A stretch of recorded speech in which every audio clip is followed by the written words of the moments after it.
কবরবাসীদের রুহের মাগফিরাত। আরে ভাইয়া, একবার চোখ বন্ধ করে 1 সেকেন্ড ভাবেন, আজ আমরা যাদের রুহের মাগফিরাত কামনা করলাম, এই 20 বছরের ব্যবধানে, 30 বছরের ব্যবধানে, 10 বছরের ব্যবধানে, 50 বছরের ব্যবধানে আবার এর পরের লোকেরা আমাদের রুহের মাগফিরাত কামনা করে। এটা কি পরিমাণ বাস্তবতা, কি পরিমাণ বাস্তবতা! এটাকে অস্বীকার করার, না বুঝার কিছুই নাই। মৃত্যুকে না বুঝার কিছুই নেই। কারণ এত বেশি জলজ্জান্ত আল্লাহ তাআলা এটা আমাদের সামনে দেখাইছেন, এত মানুষের মৃত্যু আল্লাহ আমাদের সামনে দেখাইছেন, এটাকে অস্বীকার করার, না বুঝার কিছুই নেই। গাফেল সন্তান কোনো কিছুতেই যাকে কোনো আসর করে না। আহা, আপনারা জানেন না, আপনাদের এক এক ছেলের অবস্থা হলো কলিজাটা পাথর হয়ে গেছে। কোনো কিছুই তার কলিজা নাড়ায় না। এত শক্ত জানোয়ার যে খোদার 365 দিনে কোনো দিন ফজরের নামাজ পড়ে না, একদিনও না। মানুষের বাচ্চা এত বড় জানোয়ার হয় কেন? আরে তুই কোন মানুষের বাচ্চা? তুই কোন মার দুধ খাইলি? না ফরমান, কেমনে মানুষ হইল? এটা কি ধরনের মানুষ? একদিনও নামাজ পড়ে? ছি ছি ছি ছি ছি! মুসলমানের বাচ্চা এত বড় জানোয়ার হয় কেমনে? কোনো দিন নামাজ পড়ে না, 6 মাসে 9 মাসে কোনো দিন বলতে পারবে না নাফরমান কোনো দিন 5 ওয়াক্ত নামাজ পড়ছে কিনা। হায় হায়, এত বড় অসভ্য! মায়ের সন্তান হয় কেমনে? বাবার সন্তান হয় কেমনে? চিন্তা কর। কোনো কিছুই ছেলে পেলেদের হালাত হলে এই পরিমাণ লাগাম ছাড়া কিসের মা কিসের বাবা, কে তার মা কে তার বাপ, কে কি তার ধর্ম, তার আল্লাহকে, তার রসুলকে, তারে বানাইছে কে, আসছে কোত্থেকে, কেন আসছে, কি করতেছে, কি করছে, কিচ্ছুর খবর,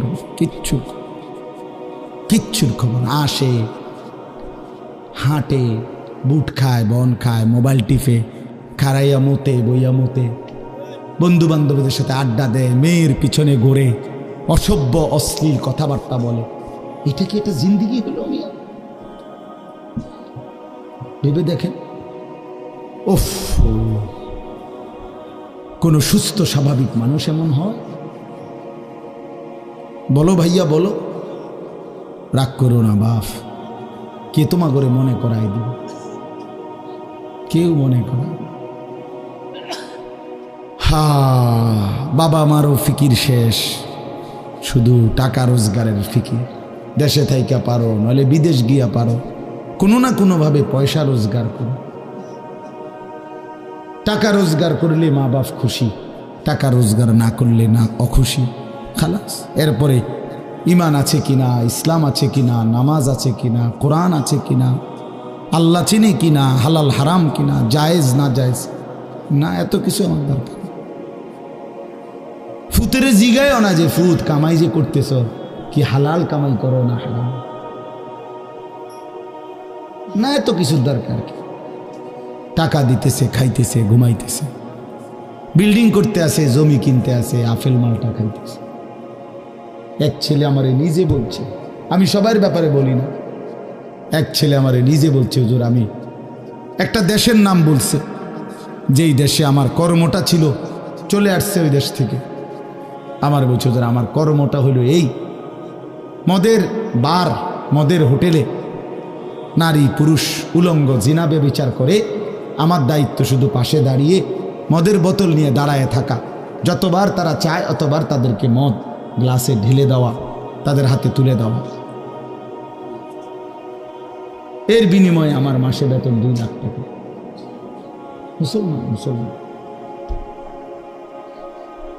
মুসলমানের সন্তান, বাংলাদেশের সন্তান। তো এই টাকা যখন বাবা খাচ্ছেন, বিল্ডিং করতেছে, কোনো টেনশন নাই। আমি আবারও বলছি, আমি সবার জন্য বলি না, ওই বলছি দেখে ওরটা কইছি, কথা বুঝছেন? আমি তো নাম ঠিকানা বলি না। এই জন্য আমার বাপ, ডাক দিয়েন না, ডাক দিয়েন না, একজনও ডাক দিয়েন না, অসভ্যরে ডাক দিয়েন না। হ্যাঁ হ্যাঁ, ডাক দিবেন কেন? হাইওয়ানকে ডাক দিবেন কেন? শুনেন, আপনারাই শুনেন, এত এত মানুষ শুনতে হবে না। যে যে পাশে দাঁড়িয়ে আছো, আল্লাহর ওয়াস্তে বসো, কষ্ট হলেও বসো ভাই, বসে শুনলে বরকত হবে। মোবাইলটা হাতের যাদের, এটা বন্ধ করে দাও। হাতে ধরা যেই মোবাইলগুলো, এগুলো বন্ধ করে দাও ভাই, এগুলো নামায় ফেলো। আমাদের চেহারার দিকে তাকাইয়া আল্লাহর কথা মনোযোগ দিয়ে শুনলে লাভ হবে। আসলে বাস্তবতা হলো প্রতিটা আয়োজন কষ্টের আয়োজন। এক একটা মাহফিলের মধ্যে অনেক মেহনত করতে হয়। 2 টাকা, 10 টাকা, 20 টাকা, 50 টাকা একত্র করেই এরপর একটা মাহফিল। এক মুঠে কেউ টাকা দেয় না, অনেকজনের কাছ থেকে বারবার গিয়ে কষ্ট করে নিয়ে সবাই মিলে মিশে একটা মাহফিল। প্যান্ডেল, মাইক, পোস্টার, হ্যান্ডবিল, বক্তা, দাওয়াত দেওয়া, ঠিকমতো আসা, মেহমানদারি, আপ্যায়ন, সব মিলাইয়া অনেক কিছু, অনেক কাজ থাকে, অনেক পেরেশান। আমার মাদ্রাসায় আগামী 14ই ডিসেম্বর মাহফিল। তো গত 1 মাস থেকেই এই পরিকল্পনা, এটা হবে কোথায়, ওইটা হবে কোথায়, বক্তা বসবে কোথায়, শ্রোতা বসবে কোথায়, প্যান্ডেল হইলে কোন দিক দিয়া, এই কত কিছু যে লিখছি আমরা। তো এতে বোঝা যায় যে অনেক কিছু। এই সবটুকু কষ্ট করে যদি শুধু কেবল আসলাম আর গেলাম, কিছুই শুনলাম না, বুঝলাম না, কিছু গ্রহণ করলাম না, তো কী লাভ হলো ভাই?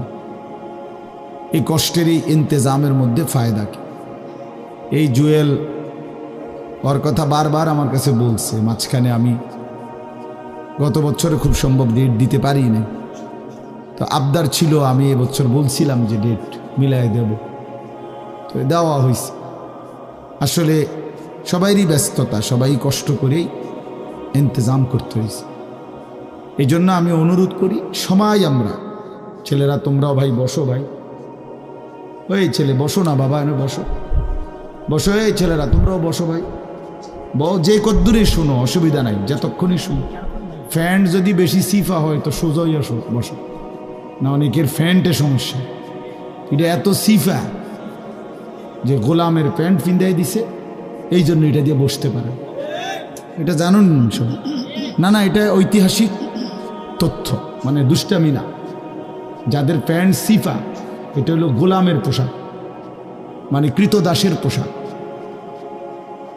হ্যাঁ, এটা হলো আফ্রিকান, যাদেরকে দিয়ে পৃথিবীতে কৃতদাসের কাজ করাইতো, অর্থাৎ এই ভেড়া, বকরি, উট, দুম্বা, এগুলো লালন পালনের কাজ করাইতো। তো তাদেরকে এরকম সিফা প্যান্ট ফিল, মানে টাইট, কেন? যাতে বসতে না পারে। হ্যাঁ সত্যি, এটা ঐতিহাসিক কথা, যাতে বসতে না পারে, কাজে যাতে ফাঁকি দিতে না পারে, এই জন্য এদেরকে এই চিপা প্যান্ট এটা পরায় দিছে। নাহলে এটা কোনোভাবেই সুস্থ স্বাভাবিক কোনো মানুষের পোশাক না। সামান্যতম সুস্থতা আছে যার ভিতরে, সে এত টাইট এটা পরে কীভাবে? বেচারা হাঁটে কেমনে, বসে কেমনে, পেশাব পায়খানার জরুরত আছে মানুষের, তাইলে এটা পড়া মানে দাঁড়াইয়া প্রস্রাব করা ছাড়া তো অন্য কোনো সিস্টেম নেই, নাহলে এটা সে কীভাবে বসবে? তাইলে এত কষ্ট করে মানুষের পোশাক আল্লাহ তাআলা নাজিল করেছে। ইয়া বনি আদমা কাদ আনজালনা আলাইকুম লিবাসান, কোরআন শরীফে আছে। আল্লাহ বলেন, হে বনি আদম, আমি আল্লাহই তোমাদের উপরে পোশাক নাজিল করেছি। পোশাক আল্লাহর দেওয়া। এই যে মানুষ পোশাক পরার এই অনুভূতি, এটা আল্লাহর দেওয়া। আদম আলাইহিস সালামকে আল্লাহ তাআলা সৃষ্টি করে পোশাক ছাড়া পেশ করে নাই ফেরেশতাদের সামনে। কি মনে হয় আপনার? খোলামেলা, বুঝছেন না কথাটা? তো ওনার গায়ে কি ছিল? পোশাক ছিল। তো আল্লাহ তাআলা যখন থেকে আদমকে সৃষ্টি করলেন, তখন থেকে আদমের গায়ে পোশাকও দিল, সেই থেকেই পোশাক। ইউয়ারি সাওআতিকুম ওয়ারিশা, এটা স্পষ্ট। আল্লাহ বলছে দুইটা উদ্দেশ্যে পোশাক দিলাম। এক, এটা তোমাদের লজ্জা ঢেকে দিবে, আর ওয়ারিশা, এটা তোমাদের সৌন্দর্যের উপকরণ হবে। তাহলে এটার মধ্যে একটা আর্ট আছে, সৌন্দর্য আছে। এটা লজ্জা ঢাকবে। এখন যদি লজ্জাই না ঢাকে, এটা যদি সতরই না ঢাকে, তো এটা হলো কি?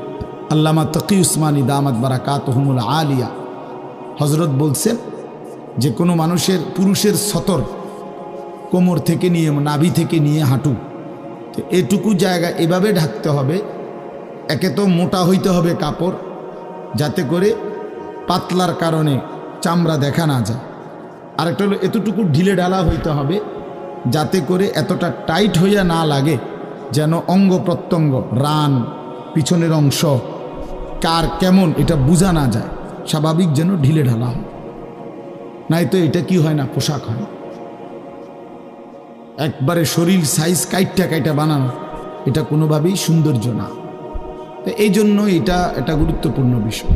এটা বলে অনেক সময় অনেকেরই দেখি, এই বেচারা আমাদের সাথেও কোনো সময় দেখা করতে আসলে মাদ্রাসায়, মনে করেন মাহফিলের দাওয়াত দিতে আসছে, অথবা এমনি দেখা করতে, তো আমাদের তো নিচে বসতে হয়, চেয়ার টেবিল নাই। তো এই নিচে বসতে কইলে আর বইতারেন, এটারে টানতে টানতে ফ্যান যান শেষ। বেচারা নিজেও কষ্টে প্যারেশানিতে পড়ে, আমরাও প্যারেশানিতে পড়ি। এই জন্য স্বাভাবিক ঢিলে ঢালা পোশাক পরা উচিত, একটু যেন করে চলতে ফিরতে আরাম হয়। ভাই তোমরা বসতে না থাকেন তো চলে যাও বেটা, অপদার্থ কোথাকার, যাও এখান থেকে বেটা, হ্যাঁ যাও।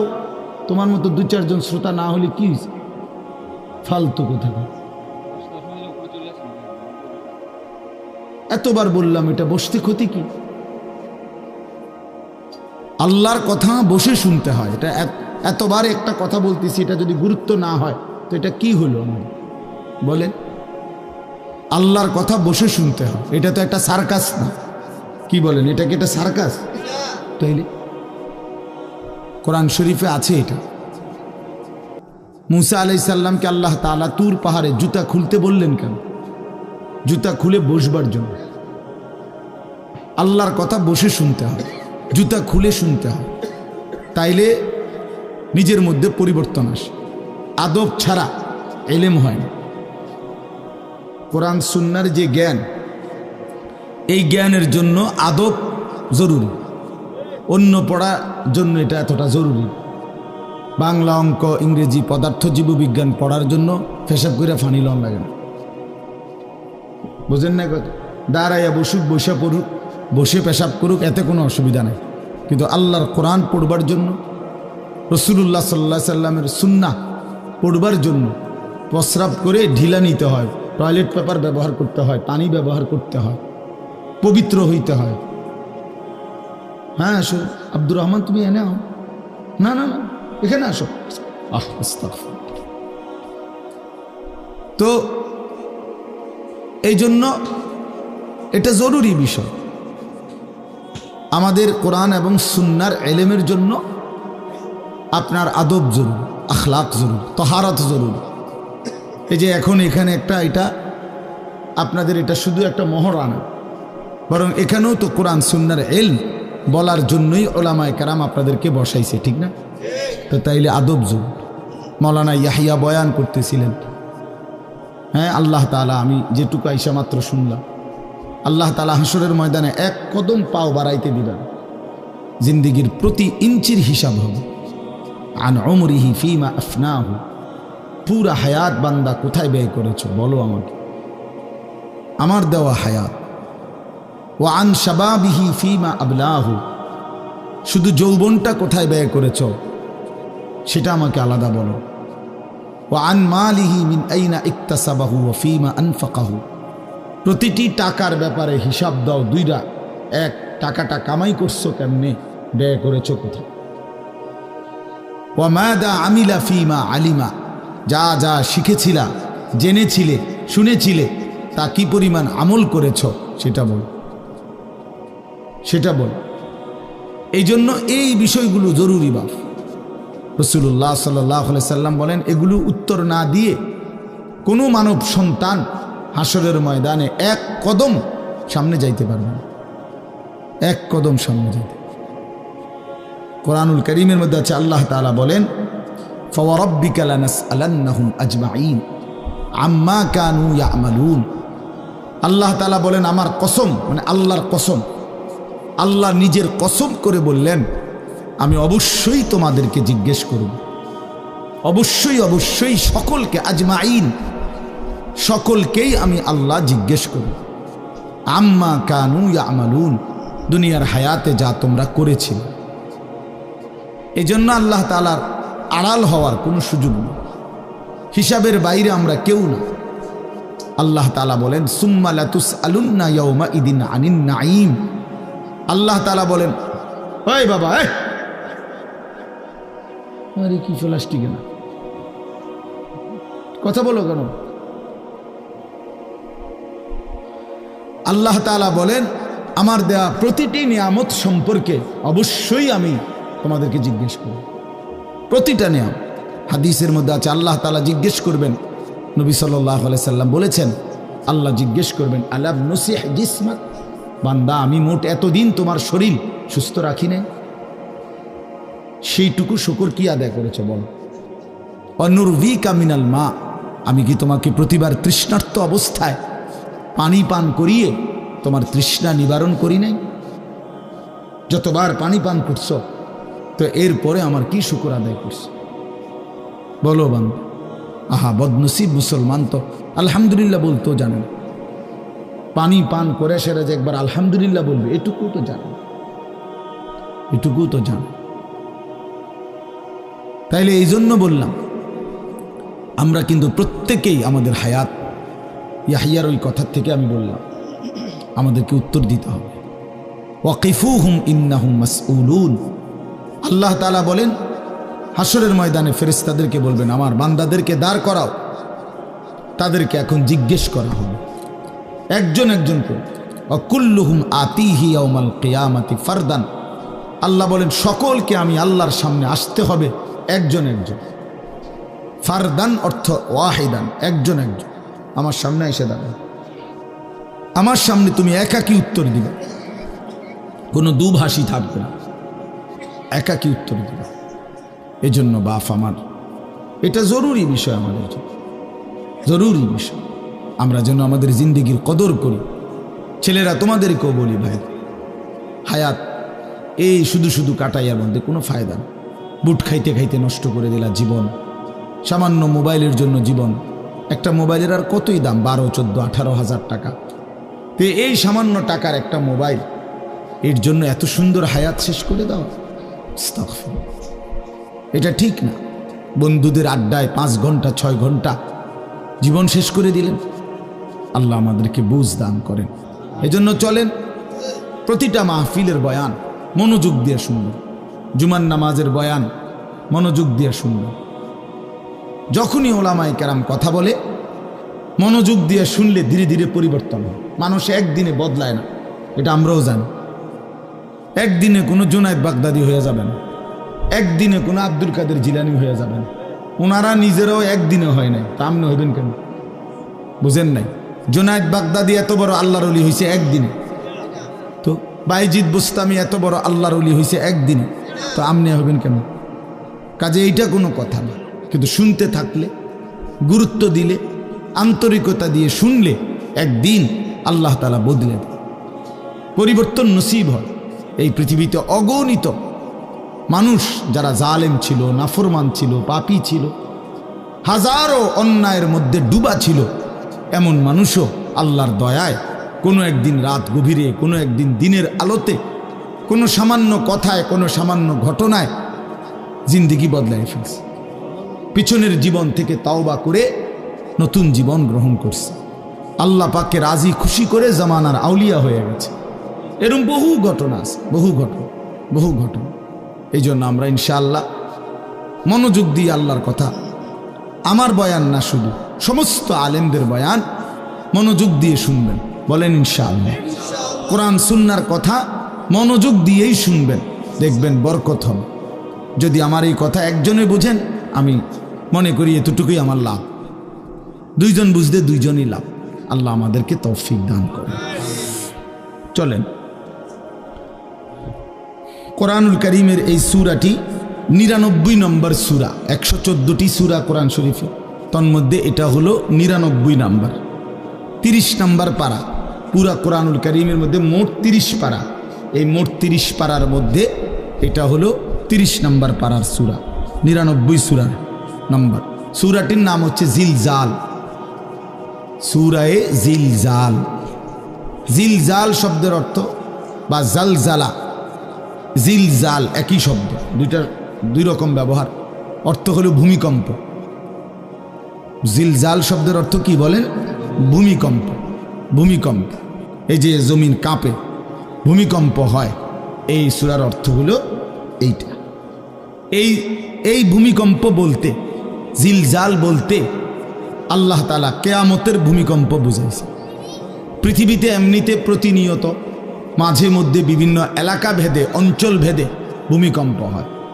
হ্যাঁ, আধা মিনিট, 30 সেকেন্ড, 40 সেকেন্ড, 50 সেকেন্ড, কিংবা তার চাইতে সামান্য কম বেশি এরকম সময় ভূমিকম্প হয়। এতেই বহু ক্ষয়ক্ষতি হয়। যখনই যেখানে কোথাও ভূমিকম্প হয় তো সেখানে অনেক ক্ষয়ক্ষতি হয়, ঘর বাড়ি বিভিন্ন কিছুর অনেক ক্ষতিগ্রস্ত হয়। কিন্তু আল্লাহ তাআলা বলেন একটি চূড়ান্ত ভূমিকম্প আছে, যেই ভূমিকম্পটা যখন হবে তখন একসাথে আল্লাহর সৃষ্টি পুরাটা জমিন একসাথে ভূমিকম্প হবে, এবং সেটা কতক্ষণ থাকবে সেটা আল্লাহই জানে, সেটা আল্লাহই জানে।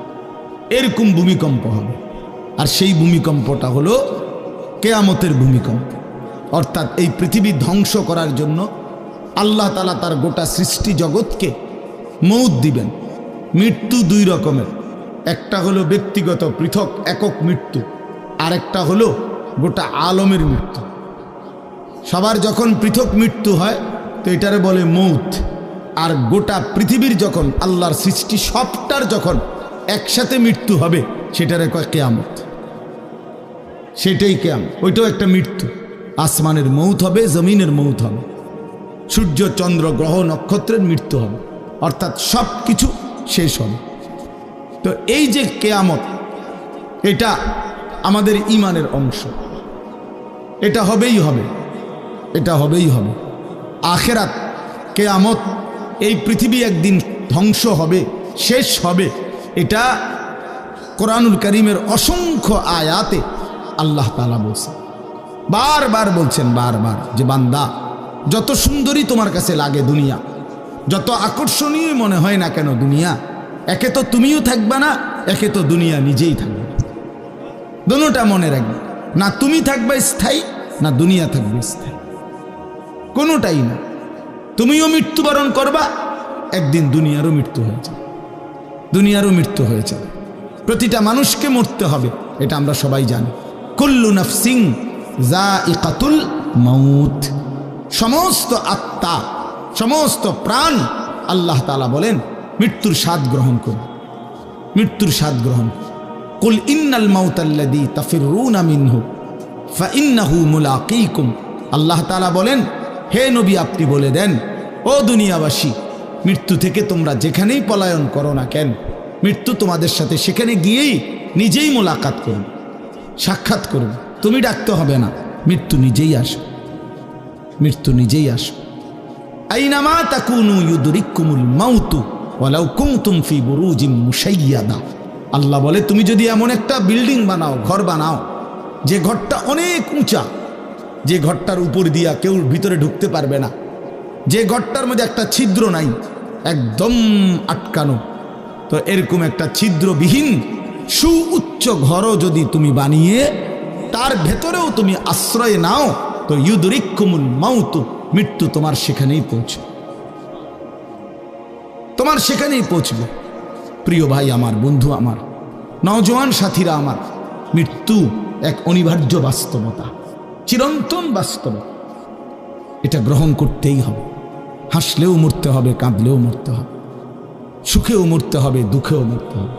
রাজপ্রাসাদ আর অট্টালিকার মানুষটাও মরে যাবে, জীর্ণ কুঠিরে যে লোক থাকে, হ্যাঁ, সেই লোকটাকেও মরতে হবে। জীবনে কোনোদিন দুঃখ দেখে নাই যে সেও মরে যাবে, জীবনে কোনোদিন সুখ দেখে নাই যে সেও মরে যাবে, সব মরে যাবে।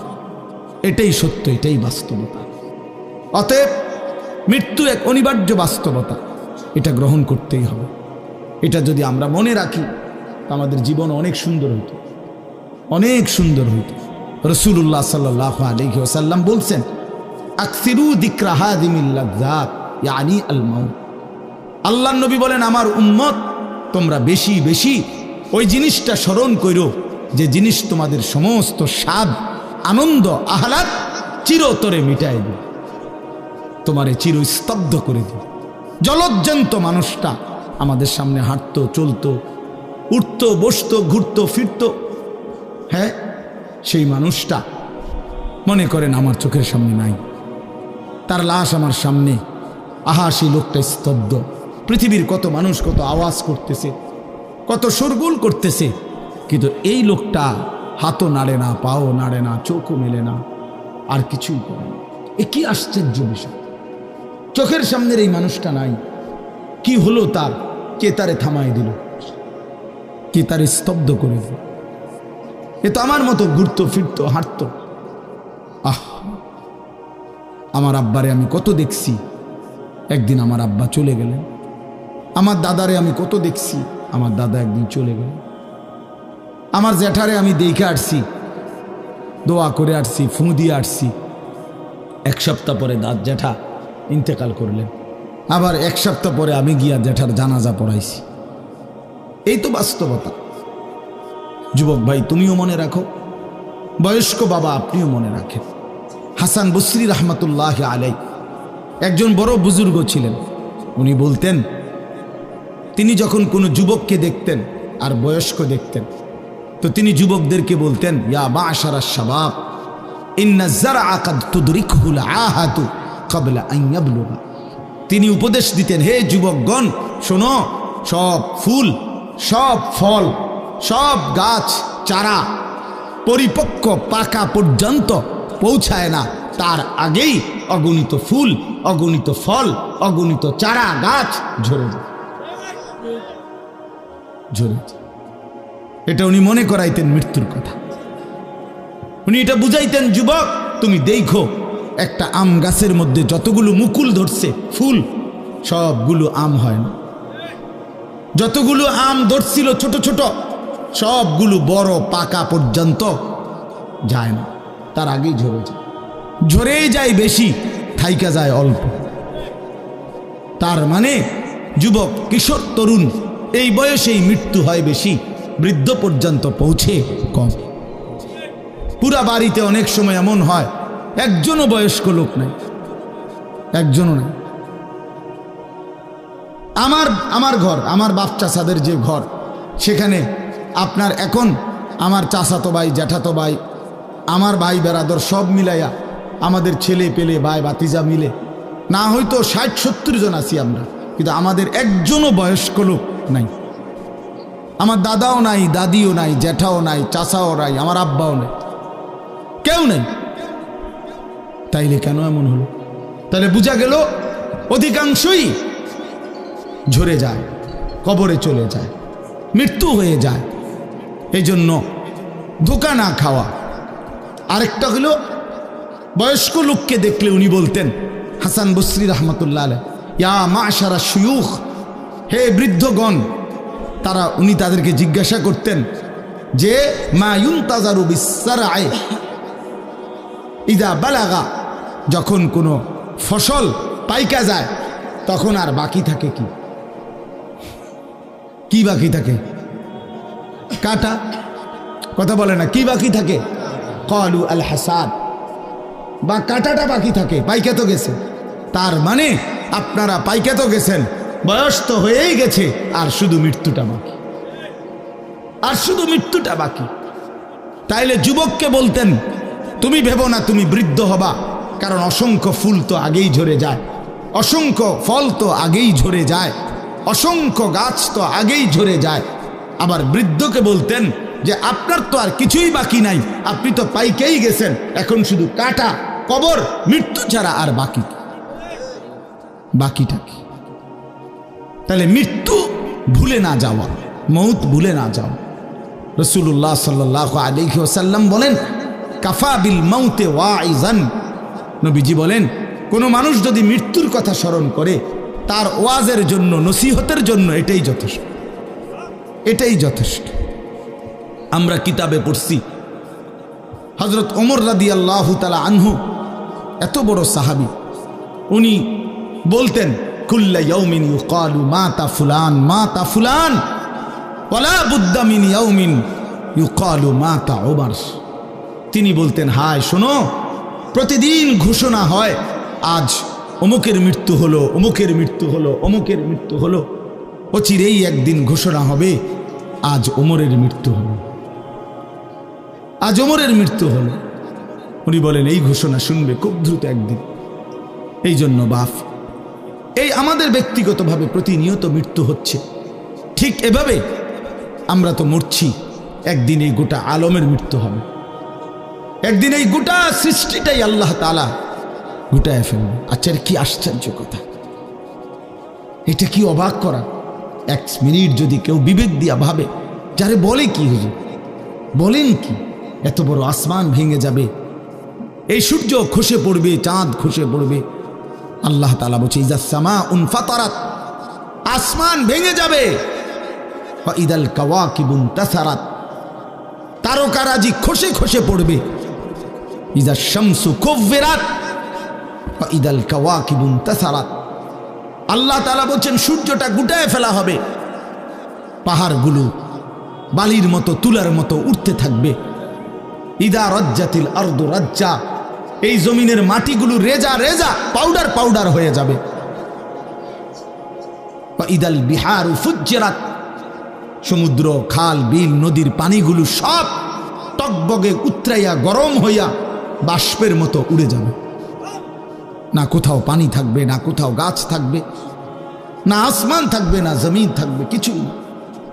আচ্ছা, এটা কেমন কথা, এটা কেমন আশ্চর্য বিষয়। এই গোটা আলমের মৃত্যু হবে।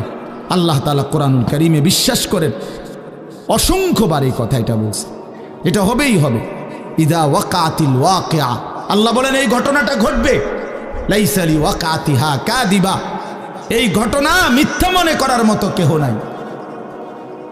যেদিন ঘটে যাবে তখন আর কারো কোনো মিথ্যাবাদী আর থাকবে না, অর্থাৎ কেউ আর অস্বীকার করার সুযোগ হবে না। চোখের সামনে দিন, চোখের সামনে দিন।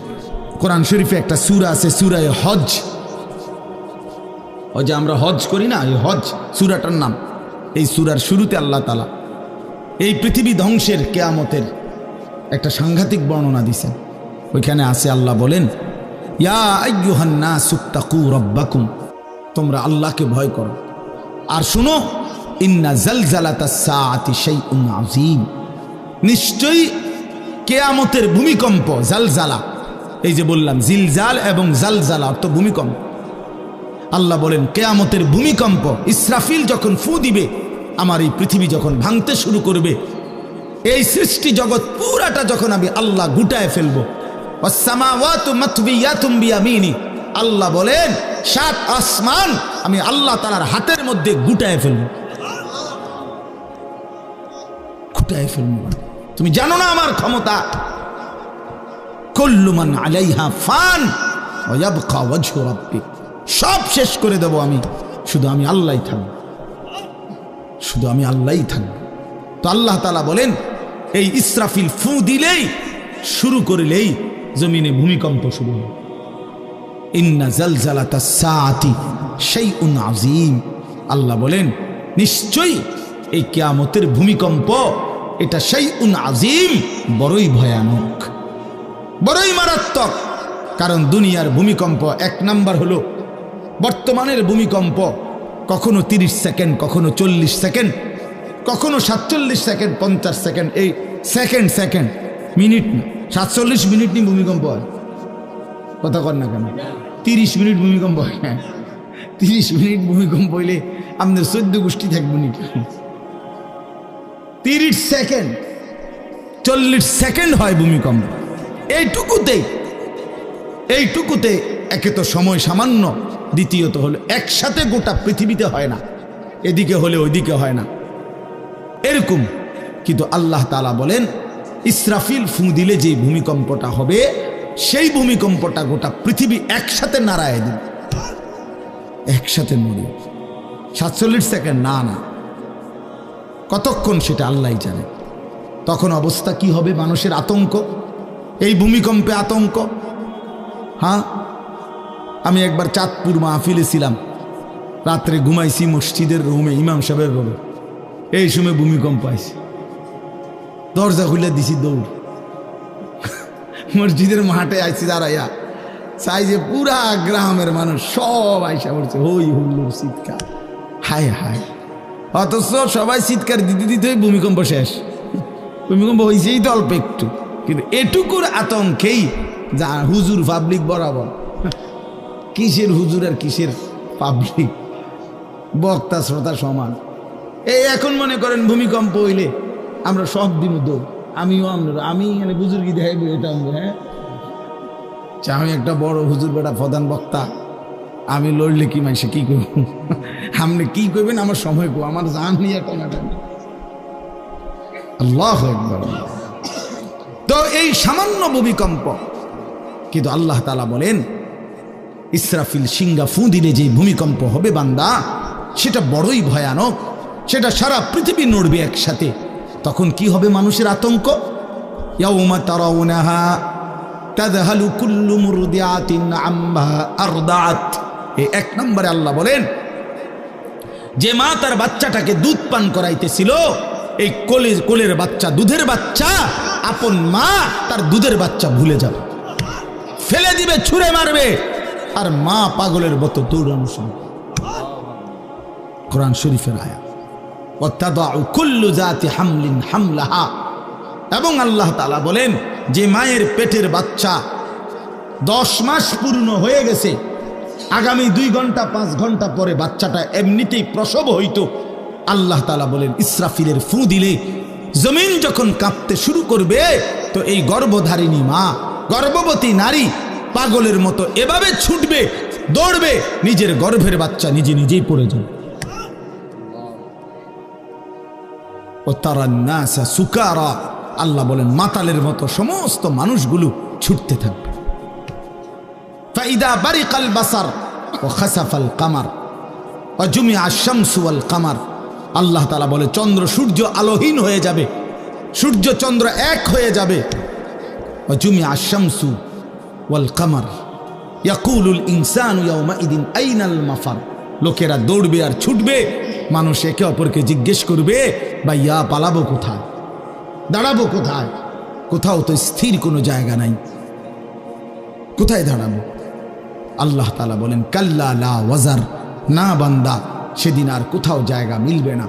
ইলা রব্বিকা ইয়াউমাইদিনিল মুস্তাকার, আজকে শুধুই কেবল তোমার আল্লাহর কাছেই আশ্রয় ঠিকানা। এভাবে বহু আয়াত কোরআনুল কারীমের মধ্যে আল্লাহ তাআলা বর্ণনা করছেন। আমার ভাই, তো এই ইসরাফিলের ফু দিলে গোটা আলমের মৃত্যু হবে, ভূমিকম্প শুরু হবে। তো এই ভূমিকম্প কেন হবে? এই কাঁপতে কাঁপতে সমস্ত কিছু ভাঙ্গা একসাথে, এই সব কিছু আল্লাহর সৃষ্টি, সমস্ত কিছুই জমিনের তলদেশে চলে যাবে।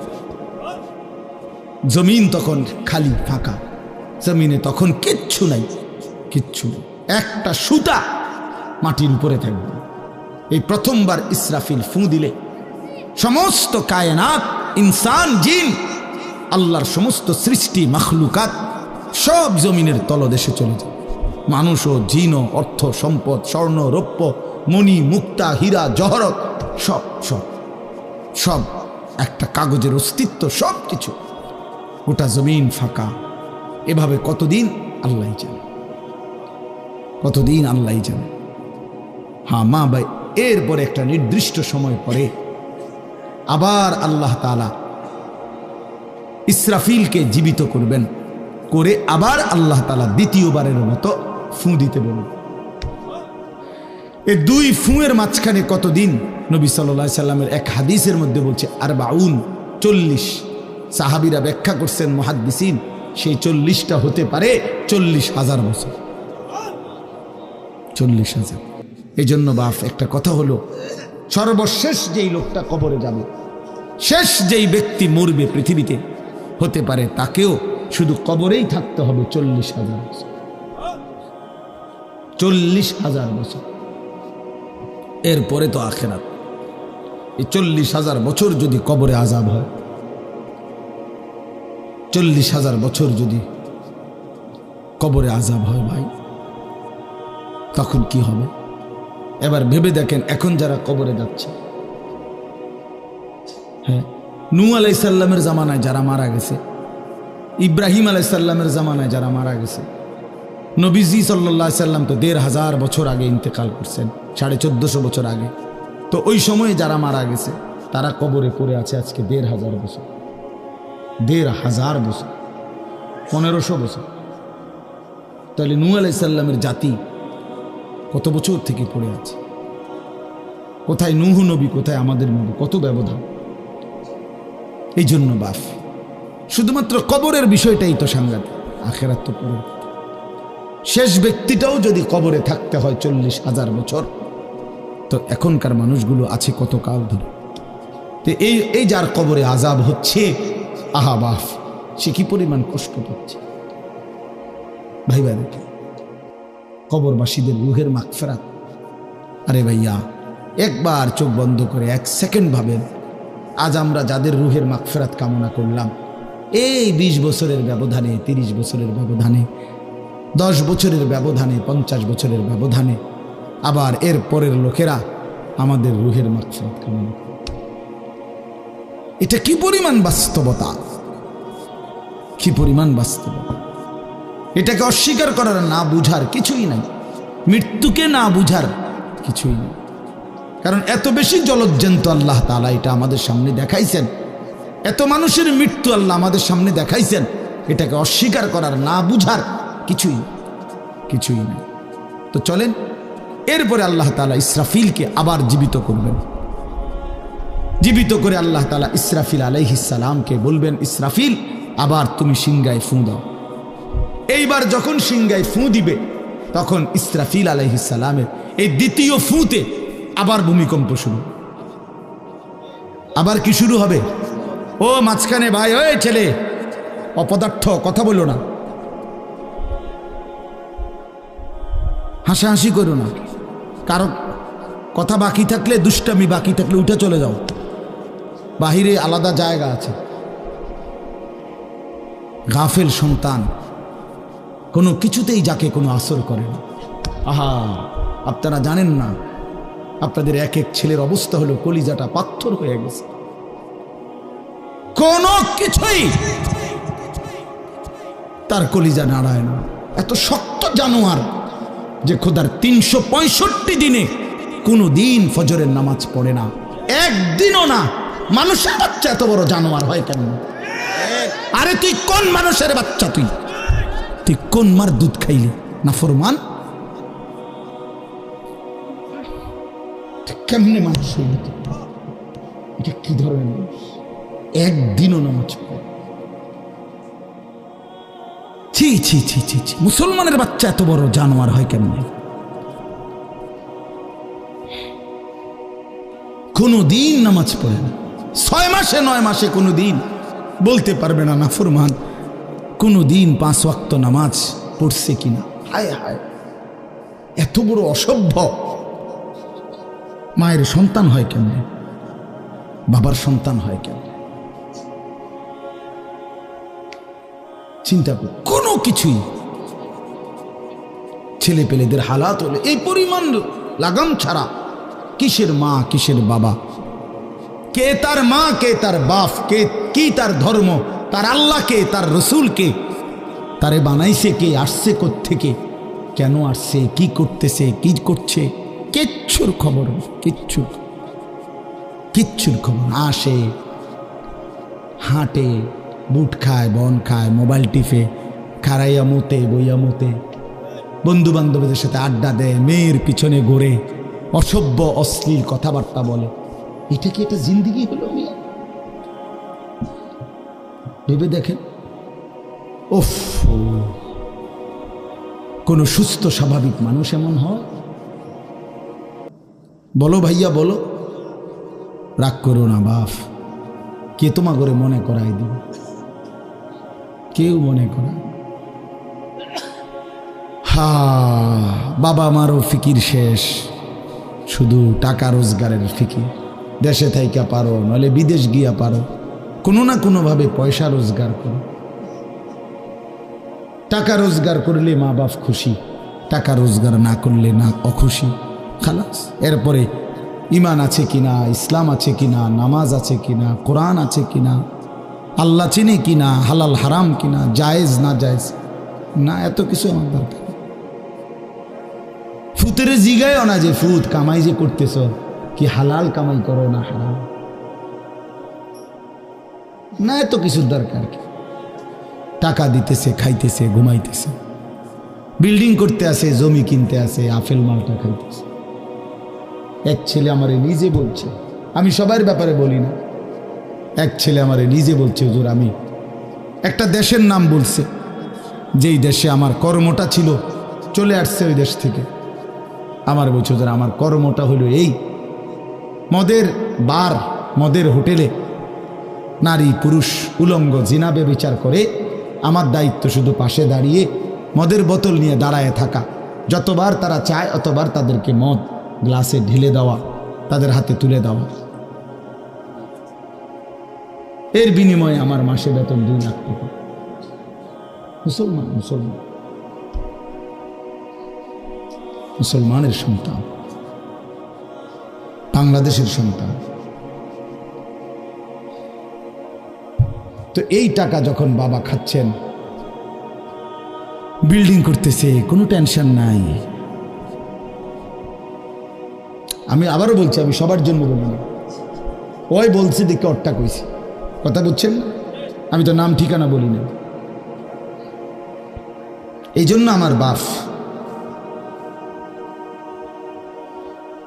ডাক দিয়েন না, ডাক দিয়েন না, একজনও ডাক দিয়েন না, অসভ্যরে ডাক দিয়েন না। হ্যাঁ হ্যাঁ, ডাক দিবেন কেন? হাইওয়ানকে ডাক দিবেন কেন? শুনেন, আপনারাই শুনেন, এত এত মানুষ শুনতে হবে না, কোনো অসুবিধা নেই, কোনো অসুবিধা নেই। আমি তো এটাই বুঝাইতে চাইতেছি, প্রত্যেকটা মানুষ আজকে মুসলমান, আমরা ঘর দেখায়, ফার্নিচার দেখায়, বিল্ডিং দেখায়, হুজুর দোয়া করেন, ঘরটা করছি, হুজুর দোয়া করেন। কিতা দোয়া করতে হবে না, কিতা দোয়া করতে, বিল্ডিং এর দোয়া কিতা? আবার ইট বালুর লেগে দোয়া করে লাভ কি বেড়া? হুজুর মোটরসাইকেল কিনছি, হুজুর দোয়া করে দেন। কিতা দোয়া করতো? কি মোটরসাইকেলের দোয়া কিতা? আবার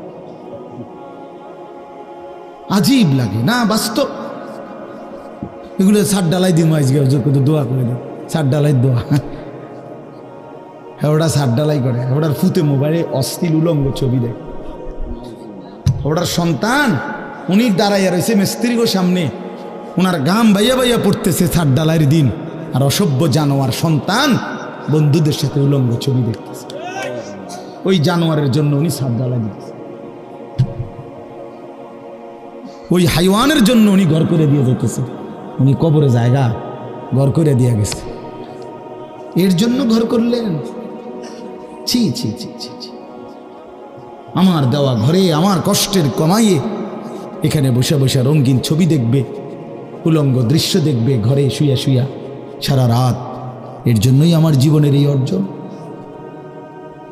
এই ছিল আমার উপার্জনের উদ্দেশ্য। আহ, কতবার বললে বুঝবেন? কেমনে বললে বুঝবেন? কারে বললে বুঝবেন? আল্লাহ মাফ করে দেন। চলেন বাপ, তো বলতেছিলাম আল্লাহ তাআলা ইসরাফিল আলাইহিস সালামকে বলবেন আবার ফু দাও। তো তিনি দ্বিতীয়বারের মতো ফু দিলে জমিন আবার ভূমিকম্প শুরু হবে। এই ভূমিকম্পে জমিন কাঁপতে কাঁপতে এইবার জমিনের তলদেশে ওই প্রথমবার ফু দেওয়াতে ভূমিকম্প কাঁপতে কাঁপতে সব উপরে যা ছিল সব নিচে চলে গেছে। মনে আসেনি? এটা কইছি। তাহলে উপরটা কি? ফাঁকা। এইবার নিচে যা ছিল সব উপরে চলে আসবে।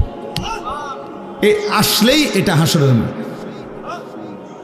সমস্ত নিচের জিনিস যা কিছু একেবারে মানুষ, গরু, ছাগল, হাঁস, মুরগা, জিন, ইনসান, গদ, দুয়ার, বাজার, ব্যবসা, দোকান, টাকা, হীরা, জহরত, মণি, মুক্তা, টাকা পয়সা, অর্থবিত্ত, সব সোজা কথা জমিনের তলদেশের সব কিছু জমিনের উপরে উঠে আসবে। উঠে আসলেই এটা হাসরের মাঠ। এই হাসরের মাঠ কোনটা জানেন? এই যেখানে বসে আছেন এখন, এটাই হাসরের মাঠ। এই জমিনের উপরেই হাসরের মাঠ। বাকি শুধু আল্লাহ কোরআন বলছে ইদাল আরদু মুদ্দাত, আমি আল্লাহ জমিনটাকে টেনে আরো লম্বা করে দেব, আরো বড় করে দেবো, আর কি প্রশস্ত করে দেবো। কারণ ওই যে পিসের মানুষ খারাপ লাগবে না, মানুষ তো দাঁড়াইব সেই আদম আলাইহিস সালাম থেকে নিয়া। তো মানুষ বেশি না, মানুষ, গরু, ছাগল, হাঁস, মুরগা, জিন, ভূত সব খারাপ না, সব দাঁড়াবে তো। এই জন্য আল্লাহ তাআলা বলেন জমিন আমি প্রশস্ত টেনে দিব, লম্বা করে দিব, এতটুকু। বাকি এটাই হাসরের মাঠ, এটাই হাসরের মাঠ। এই কথাটাই এখানে আল্লাহ তাআলা উল্লেখ করছেন। ইদা জুলজিলাতিল আরদু জিলজালাহা, যখন দ্বিতীয়বারের মতো ইসরাফিলের ফু দিলে জমিনের ভূমিকম্প শুরু হবে। ওয়া আখরাজাতিল আরদু আসকালাহা, আল্লাহ তাআলা বলেন তখন জমিন তার তলদেশে যা ছিল সমস্ত জমিনের তলদেশে, এগুলো এতদিন জমিনের বোঝা ছিল, বোঝা মানে মাটির নিচে, এগুলো সে মনে যেন ফুজা কান্দে লইছে। এবার ওয়া আখরাজাতিল আরদু আসকালাহা, জমিন তার বোঝা মানে জমিনের তলদেশে যা ছিল সে এবার তা জমিনের উপরে উঠাই দিল, উপরে উঠাই দিল। এরপরে আশ্চর্য কথা শুনেন, এরপরের কথাটার জন্য রাসূলুল্লাহ সাল্লাল্লাহু আলাইহি সাল্লাম হাদিসে বলছেন, এই ভাই শুনেন, ছেলেরা তোমরাও শোনো।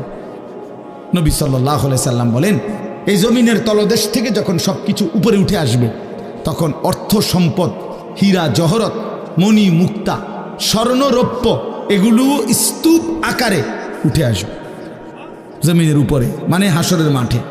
তো নবীজি একেবারে স্পষ্ট হাদিস, নবীজি সাল্লাল্লাহু আলাইহি সাল্লাম বলেন তখন এই স্বর্ণ রৌপ্য, টাকা পয়সা, হীরা জহরত এগুলো, এই অর্থ সম্পদগুলো আল্লাহর কুদরতে কথা বলবে।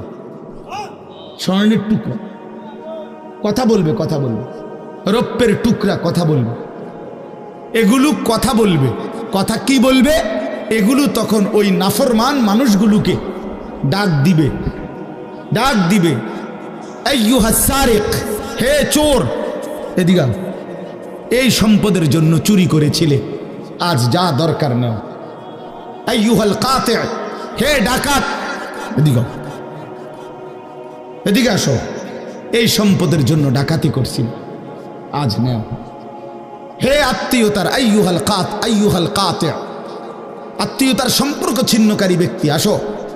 এই জন্য ভাইয়ের সাথে যুদ্ধ করছো, বোনের সম্পদ নষ্ট করছো, চাচারে সম্পত্তি দাও নাই, এই জন্য, এই দুনিয়ার জন্য নাও, এখন না, এখন যা লাগে নাও।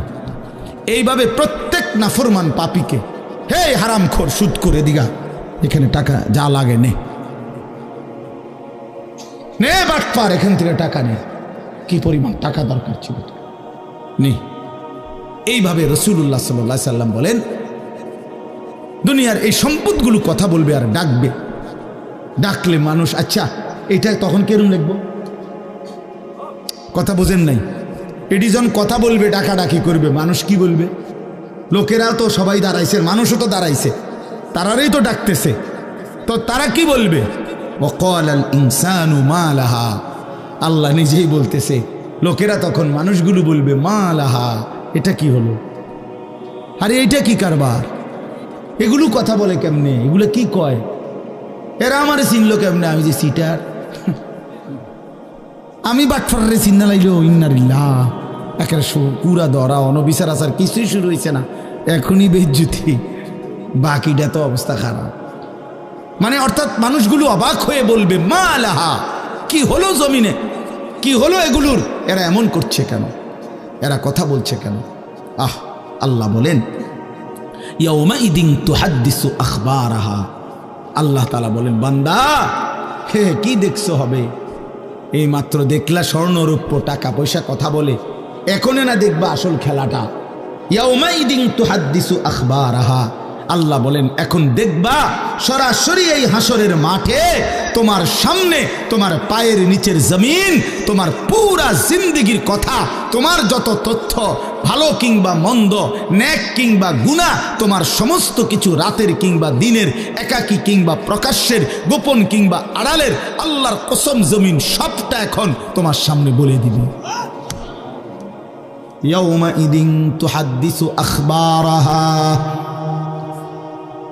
রব্বুল আলামিন বলেন জমিন সবটা কথা বলে দিবে, ভালোটাও মন্দটাও, আলোটাও অন্ধকারটাও, একাকীয় অন্ধকারেও প্রকাশ্যেও সবার মাঝেও সব বলে দিবে।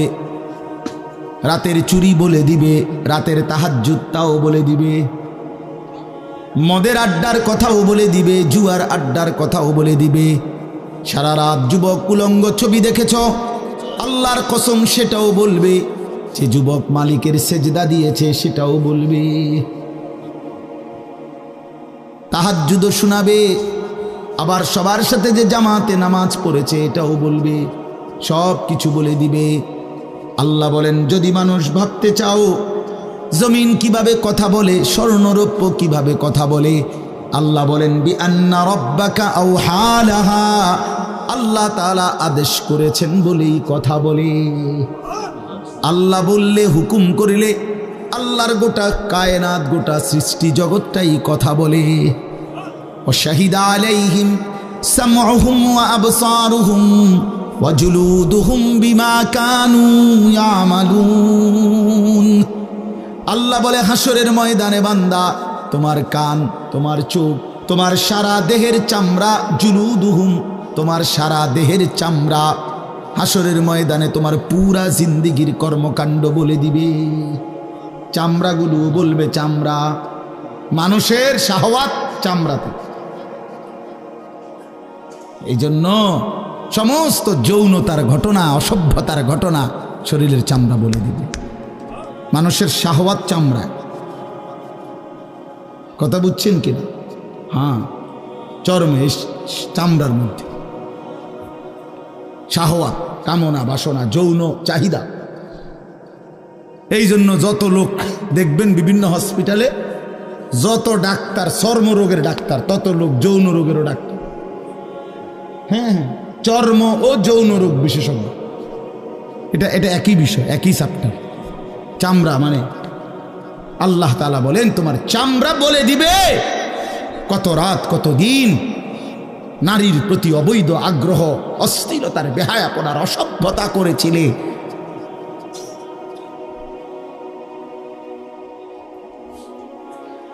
হায় হায়, বিআন্না রাব্বাকা আওহা লাহা, আল্লাহ বলেন আমি আল্লাহ হুকুম করেছি বলে কথা বলি। এই জন্য আল্লাহ হুকুম করিলে চামড়াও কথা বলে, কানেও কথা বলে। এখন কি কানে কথা বলে? কিন্তু সেদিন বলল চোখেও কথা বলল। এখন চোখ কথা বলে না, মানে সব কিছুর জবান খুলল, সব কিছুর। আপনারা বলেন, আমরা তো মনে করি জিহ্বায় কথা বলে না, জিহ্বায় কথা বলে না, আল্লাহর হুকুম হইলে কথা বলে। নাহলে যেই লোক বোবা তারও তো জিহ্বা আছে না, তো সে কথা বলে না। যেই লোক কানে শুনে না, তো তার কি আপনার এইভাবে কান বলতে কিছু নাই, তো সে শুনে না কেন? কথা বলেন না কেন? আল্লাহর হুকুম। যার চোখ, যে চোখে দেখেন, এই যে জুয়েল ভাই, আমি মূলত তার মহব্বতেই মাহফিলটা দিছি। তো এই যে দেখে না, তো তার এভাবে তো চোখ আছে, সে দেখে না কেন? আল্লাহ তাআলার হুকুম নাই বলে দেখে, ঠিক কিনা বলেন না কেন? মজার বিষয় হলো রাসূলুল্লাহ সাল্লাল্লাহু আলাইহি সাল্লাম হাদিসে স্পষ্ট বলেছেন, বিশ্বাস করেন, একেবারে বিশুদ্ধ হাদিস। আল্লাহ তাআলা তার দুইটা চোখ নিয়ে গেছে। নবীজি বলছেন সে যদি সবর করে আল্লাহর হুকুমের উপরে চলতে পারে, রাসূলুল্লাহ সাল্লাল্লাহু আলাইহি সাল্লাম বলেন আল্লাহ তাআলা তাকে এই দুইটা চোখ নিয়ে যাওয়ার কারণে, অন্ধ বানানোর কারণে সে যে সবর করলো, আল্লাহ রসুল বলছেন আল্লাহ তাআলা নিশ্চিত তাকে জান্নাত দান করবে। এই জন্য তুমি ভাই সবর করো, মালিকের এই দুনিয়া দেখতে পারল না, তো অপেক্ষা করো, একদিন জান্নাত দেখবা, জান্নাতের হুর দেখবা, তো আরো মজা হবে যে আমি প্রথমেই জান্নাতই দেখলাম, জান্নাতই দেখলাম। যা মালিক, দুনিয়া দেখলাম না তোমার, তুমি আমারে জান্নাত দেখাই। আল্লাহ তৌফিক দান করেন। ইয়াউমাইদিন ইয়াসদুরুন নাসু আশতাতান লিয়ুরাউ আমালাহুম, আল্লাহ বলেন তখন দলে দলে ফেরেশতারা মানুষগুলোকে লাইনবদ্ধ সারিবদ্ধ করে দলে দলে বানাবে। লোকেরা পরস্পর, প্রত্যেকটা মানুষকে ফেরেশতারা আলাদা আলাদা গ্রুপ বানিয়ে দেবে হাসরের ময়দানে।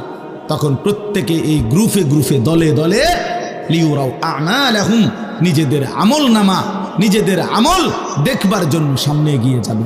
অর্থাৎ প্রত্যেককে তার আমল নামা দেখবার জন্য, দেওয়ার জন্য নির্দিষ্ট জায়গায় নিয়ে আসবে। নেওয়ার পরে সেখানে প্রত্যেকের ফাইল, প্রত্যেকের খাতা আমল নামা তার হাতে তুলে দেওয়া হবে। দিলেই সে দেখবে। আল্লাহ বলতেছেন ফামান ইয়ামাল মিসকালা যাররাতিন খায়রান ইয়ারা, এক বিন্দু, এক অণু পরিমাণ, পরমাণু পরিমাণ, সামান্য থেকে সামান্য পরিমাণও নেকি, কল্যাণ, তাও তুমি দেখতে পাবা। ওমান ইয়ামাল মিসকালা যাররাতিন শাররান ইয়ারা, বিন্দু থেকে বিন্দু মন্দ যা করেছিলে তাও তুমি দেখতে পাবে। এক জাররা, মূলত জাররা বলে তাফসীরের মধ্যে লিখছে লা ওয়াজনা লাহু লা জিনাতা লাহা, যেটার কোনো ওজন হয় না, এত সামান্য, এত সামান্য, ওজন নাই, মানে 100 গ্রামও না, 10 গ্রামও না, 1 গ্রামও না, আধা গ্রামও না, এত সামান্য, এটার কোনো ওজন নাই, ওজন নাই, ওজন আসে না আর কি, ওজনে হয় না, এরে বলে জাররা। তাফসীরের মধ্যে লিখছে কোনো ব্যক্তি, হযরত আব্দুল্লাহ ইবনে আব্বাস বলেন, কোনো ব্যক্তি যদি মাটিতে এমনি হাত মারে, মানে হাত লাগাইয়া আবার উঠাই লাইছে, তখন এই যে বালুগুলো লাগছে, এই বালুর যেগুলো হাত থেকে ঝরে পড়ে কণা, এগুলো তার চাইতে সামান্য এক জাররা।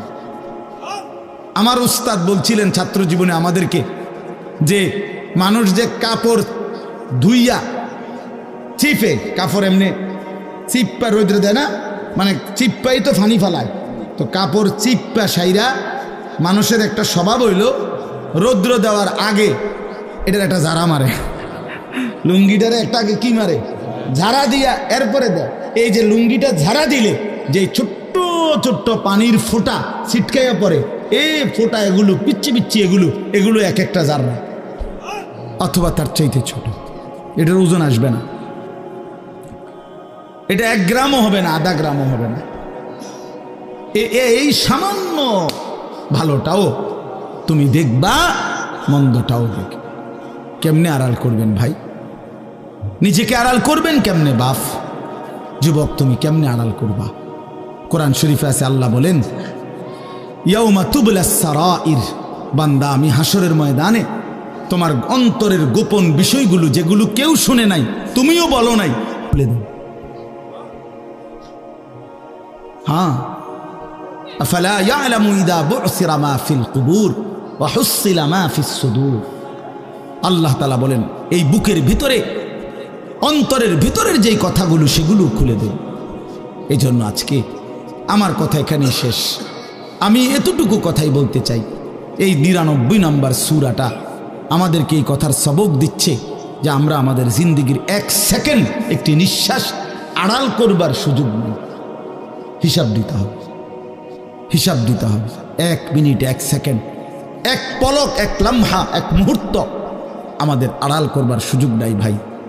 ভালোটার প্রতিদানও নিতে হবে, মন্দটারও প্রতিদান নিতে হবে। তাইলে কেন জীবন নষ্ট করব? কেন হায়াত নষ্ট করব?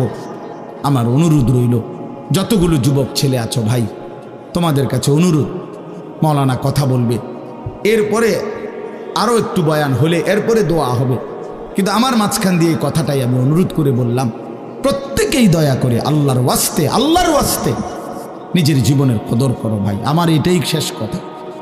যুবক ছেলেরা, তুমি আমার সাথে এখন যাইবা না, আমিও তোমার সাথে যাব না। এই দুনিয়াও যেমন আমি আলাদা চলে যাচ্ছি, আপনারাও আলাদা চলে যাবেন, কিন্তু বাস্তব কথা হলো আমি আপনি প্রত্যেকে আলাদা আলাদা কবরে, আখেরাতে আল্লাহর সামনে মুখোমুখি হইতে হবে।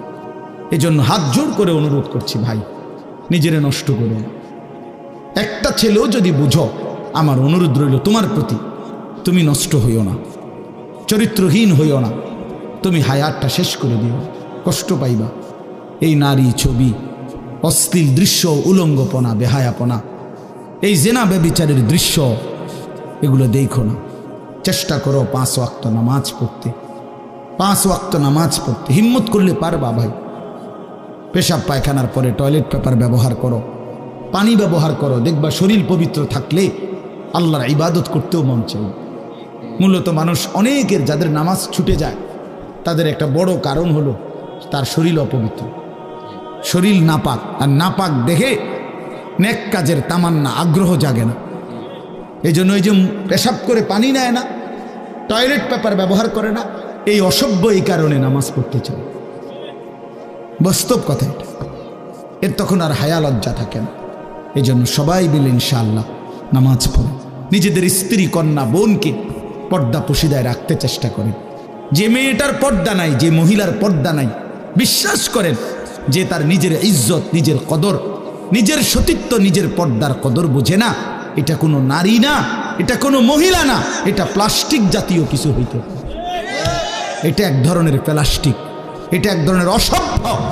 যে নারী বেপর্দা, যেই মেয়ে দুশ্চরিত্র, যেই মেয়ে চরিত্রহীন, যেই মেয়ে বেহায়ার মতো চলে, সে শুধু নিজের ক্ষতি করে না, সে একটি সমাজ নষ্ট করে, একটি মহল্লা শেষ করে দেয়। এই আগুন সারা মহল্লায় জ্বালায়া দেয়, তার রূপের যৌবনের আগুন জ্বালায়া অসংখ্য যুবকের জিন্দেগি নষ্ট করে। এই জন্য ওই জানোয়ার মনে রাখতে হবে, ওই অসভ্য নারী যতগুলো ছেলে তাকে দেখে অবৈধ কামনা বাসনা করছিল, এই সমস্ত যুবকের সমপরিমাণ গুনাহ ওই অসভ্য মেয়ে, ওই নর্তকী, ওই ব্যভিচারিণী নারী তাকে ভোগ করতে হবে। এত সোজা না। এই জন্য বাবাদেরকে বলি, ছেলেদের দিকে কদর করেন, মেয়ের দিকে নজর দেন, স্ত্রীর দিকে নজর দেন। ওই খাট পালং দেখাইয়েন না, বিল্ডিং উল্ডিং দেখাইয়েন না, ইতান দেখাইয়া লাভ নেই। উঠতে লাইলে সবারই ঘুমাইয়া লাগে, পরিশ্রম করিয়া ঘুমাইলে এত কিছু লাগে না। কত মানুষ আছে এরকম যারা ফাওটাও দোয় না, জুতাই নাই, বেটা ফাও দিব কি দিয়া বেটা। হ্যাঁ, সময় কর, এতটা ক্লান্ত থাকে যে শুইলেই কি এসে পড়ে ঘুম আইসা। আল্লাহ আমাদের সবাইকে কদর করার তৌফিক দান করেন।